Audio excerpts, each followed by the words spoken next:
So we watched 4 episodes because some of the guest stars in those episodes were people that Tom and Jim, you guys knew. And so I'd like your insights on those. The first one is Billy Benedict, who was in 2 episodes. He was I'm reading off this, I am cheating, but he was the old man in Monkees Mind the Manor, and he was the Skyrider in the Monkey Mayor. That's a lot of M's to get through. But I wanted to know what you could tell us about Billy Benedict. Well, Billy Benedict, after we watched the Monkees, that night we watched some old movie, and watching the old movie, a guy playing a messenger coming up delivering a message to the house, for like they used to have. Anyway, there's Billy Benedict, who's a really young guy. He was. I don't know if you guys are familiar with the East Side Kids. The Bowery Boys. The Bowery Boys. Billy Benedict was not. That came later, but with the East Side Kids, you're gonna break off with Dead End Kids. Yeah, they were break off from the Dead End Kids. There was a whole series of movies with them, and with Leo Garcia and Huntz Hall were the 2 leads. But Billy Benedict was he played Whitey because his hair was, I guess, it wasn't white when he was a kid, but I guess it was probably really blonde or something. So black and white looked white. Black and white, it looked white.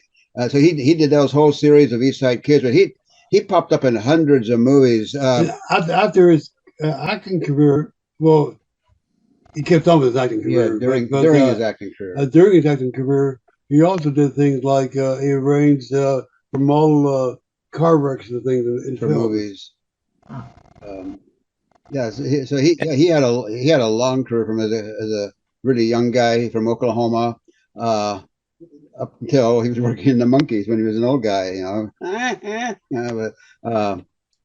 yeah. His episode, one of the Monkey in the Manor, Monkey Mind Your Manor. Wait, hold on, Monkey. Sorry, Monkees Mind the Manor. One notable little fact about that episode: it was directed by Peter Tork. Oh, so it was the only episode of the Monkees to be directed by Peter Tork. He did great on that. I thought the pacing and action and direction were great, and he's in it. And he's in it. Yeah, the challenge. Yeah. I thought it was comedic and fast paced. And I felt like our guy Billy, as an old man, he's playing a much older version of himself, but great comedic timing as well. Did he have bit parts like his whole? I know he was Whitey, but beyond that, was he just kind of come in and do bit parts? And a lot of small parts. He played a lot of messenger boys and those type of characters in the old movies in the 40s. He was in some classics with Mary Beth Hughes called The Oxbow Incident. He had to get Mary Beth Hughes into the episode. Yeah, had to get her in. He had a long career, and he started out as a dancer. And they asked him, when he first started in Hollywood, and they asked him what he could do. He said, "I could dance." But then someone he got to know, an agent. Someone recommended go see this agent, and the agent he wanted to get information from the agent about going to New York because the agent had lived in New York before. But the agent said, "Well, hey, you're maturing. You're starting to mature a little bit. You're not a little kid anymore. I think I can get you some work here." And I made a mistake. I take that back. That's a lie. It wasn't Billy Benedict. That was Robert Cornthwaite. The other guy is in another episode. I'm getting them mixed up. Forget about the dancing and the. Billy Benedict was the dancing, but forget about the other part I said because that's Robert Cornthwaite. Well, why don't we just move on to Robert Cornthwaite, who was in the card-carrying Red Shoes, one of the few titles to not have the word monkey in it. I loved this episode and also found it fascinating because of the time in which it was made, without going too much into horrible world events right now. Obviously, me with a huge background in Eastern Europe, personally, and seeing this idea of, even in a cartoon way, smuggling things, or a dancer trying to get to the U.S. and be free from communism. Obviously it's the Monkees, so it wasn't too deep into, but it was fascinating to see that as a plot tool be used in the 60s, which is like the height of this hysteria, right? 4 years after the Cuba Missile Crisis or something. Yeah. Right. But anyway, he plays the ambassador, right, to the communist country. He's the bad guy, yeah. One of the bad guys in there. The thing that he's remembered for the best, I think the most, when I say the thing, is the old early 1950s horror classic, The Thing from Another World, when Jim Arnett played the monster, and Robert Cornthwaite played the scientist who wants to communicate with this alien bad monster thing that's killing the people off. And I think that's the one that he's probably most remembered for.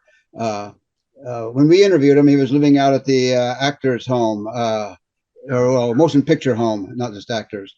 He was living out there, and nice man. He's done some TV series near the end of his career. Yeah, Picket Fence or one of those type. I never seen him. I never seen it either, but he was in one of those. Him and John Hoyt were both in some of those. I get them confused. Which one was in? John Hoyt worked in a Monkees film too. Yeah, we talked about that, right? Right. Yeah. He was the mad scientist, right? In the one that we liked the best was the Monkees in Texas. Yeah. James Griffith, who we interviewed, that played the marshal in that one. Okay, the first time he did any acting was before he was in kindergarten. He got put into some play at the church, and they put the grease paint on him and all that. And he said he's smelling the grease paint and the smell of this. He said, I knew that's what I wanted to do. And then when he got a little bit older, him and another young friend of his named Gwilyn Ford made tour around the areas trying to get into plays and stuff. And Gwilyn Ford later became Glenn Ford, the actor, and Glenn Ford and James Griffith remained friends all their lives, and Glenn Ford got him a lot of work in his later films. But he got work at a gas station, and he could play the clarinet and the saxophone.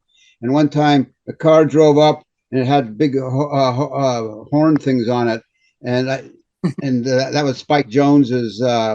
That's Spike Jonze, the musician guy, not the director. It goes by the same name these days. And Jim Griffith asked him, "Are you Spike Jonze?" He said, "Yes, I am." He said, "Oh, I play music." And so Spike Jonze said, "Give me your phone number, and I'll give you a call." And he called him up a couple of days later and said, "Sing me a Road to Mandalay."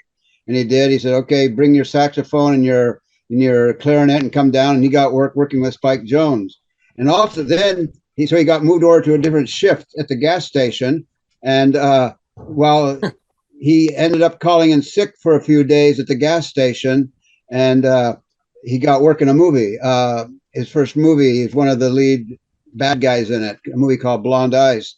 And so he got into that, and he was in there for about 5 days work. It was a quickie, and he went back to work again. And when the film came out, he said his boss went to the show and saw it, and he said, "Hey, that's you. You're a good actor." He said, "Is that what you were doing when you called in sick?" And Jim Griffith, yes. He said, "Well, you lied." He said, "You're a good actor. You're fired, and good luck." And he had a great career from then on. Yeah. I mean, he ended up working really nice guy. Yeah, he ended up working in one of our brother's shows that he wrote, Little House on the Prairie. And he invited us when he left Hollywood after he's retired.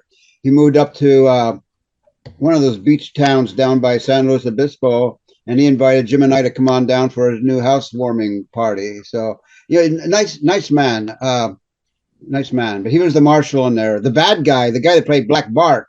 No, wait, hold on. I've got a story. Hold on. Before you get on the Black Bart, while we're still talking about James Griffith, when I saw him as the marshal in this, as I often do, like, you know, I'm watching a movie or something, I'm like, aha, I know him. How do I know him? Which is, by the way, the entire point of your books, right? Like, how do I know him, right? And so I go researching him to find out how I know him. Perry Mason. He was in a bunch of Perry Masons. Bunch of Perry Masons. So, so that's how I recognized him. Anyway, go on. I apologize. I just don't want to move off of him without telling that. Black Bart, or he also went under Ben Cartwell or something. It's kind of a takeoff of Ben Cartwright from the Bananas, but he's the bad guy in this one. And that was Barton MacLane, the actor. He had a long career. He played opposite Humphrey Bogart and those guys in all those old gangster movies. Gangsters. And he had a long career. And then the guy with the fake mustache, Rex Holman, he had a long. He's still alive, but he had a long career in Western movies. There's Miss Abraham. Miss Abraham has a long career in. Yes, she has a long tail. Long tail. So yeah. But Jim Griffith, Robert Cornthwaite, and Billy Benedict, those three are the super neat guys. Monkees in Texas was directed by James Frawley, which I know doesn't mean a lot to you guys. But after researching the Monkees show, I believe James Frawley is the genius behind the humor. James Frawley was an improv artist and a comedian, and when they decided to do the Monkees show, James Frawley was assigned to spend 2 weeks with just the four of them, so it's 5 of them in a room, practicing improv and comedy. Just style and jokes and timing and, you know, how to do all that, and basically trained 4 guys who had never done anything like that before. Right. And he directed this one. I think he even directed the pilot, so this wasn't unique. He directed a bunch of them, but someone who's not often recognized for the genius of this show is James Frawley. And he went on many years later. In 1979, he was the director of the first Muppet movie as well. You know, is he any relation, the son or anything of William Frawley, the old character actor that used to be on the Lucy show? I do not know. Something to look up. We'll put it in the square. Are you listening, people? In the square. William Frawley. William Frawley, yeah. So, yeah. I will say one last thing about the Monkees and the Monkees in Texas before we end here, and that is textbook favorite joke of that episode, and it's so simple and textbook as far as joke writing is. Mike sees his cousin like Lulubelle or whatever, and she's this beautiful blonde girl, and he says, "Oh my gosh, you've grown up. Like, I remember my cousin having buck teeth and glasses and like, oh, and his aunt says, no, that's your other cousin. She still looks like that."